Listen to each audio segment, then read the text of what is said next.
So I've been drinking. I meant thinking. People ask me all the time, why do you drink so much? Well, for starters, this conversation. If you have to ask me why I drink, chances are you're a part of the problem. Quite frankly, there's not one reason that I drink. It's not like I wake up every day and say, I hate my liver. Bah!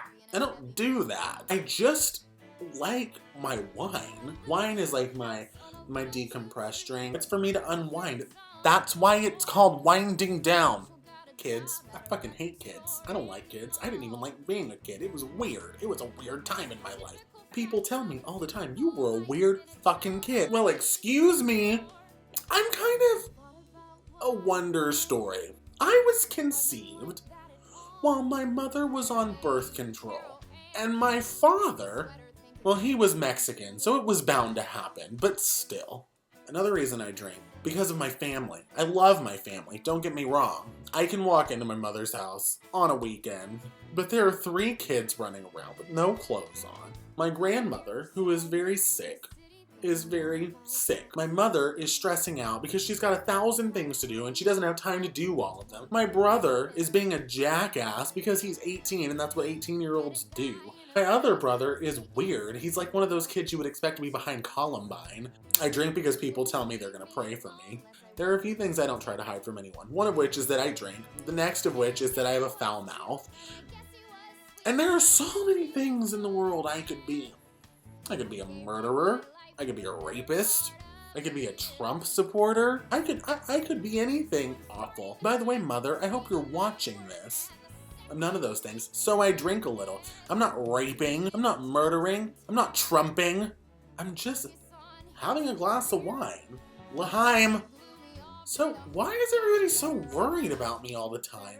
I don't do anything terribly out of the ordinary. If I was killing your cat and holding my bottle of Cabernet from Yellowtail while I was doing it, and then beating you over the head with the Yellowtail, then I would be like, okay, now's the time to pray. Jesus started it. I think he was being a little show-offy. He's just, boom, you're back from the dead. Boom, you can see again. Hey, I'm hanging out with lepers. What are you guys doing? Habitat for Humanity? I was born in a manger. On top of that, he's going, all of a sudden it's wine. Everybody's like, whoa, can I try that? Here you go. They just take it. And they're like,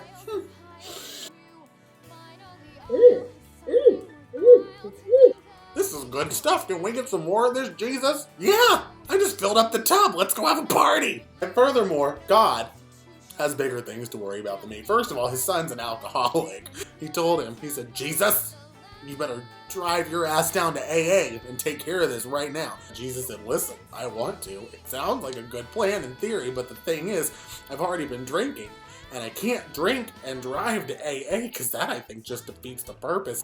Not to mention, God's dealing with things like ISIS and Donald Trump. I'm the least of his worries. Stop delegating tasks upon yourself that you think God wants you to do. Because I guarantee you he's up there like, wait a minute, I didn't tell anybody to go kill the gay people. Everyone knows that in the Bible, God was a little bit of a socio for like the first half. Do you think BC stands for before Christ? No, it stands for before Cymbalta.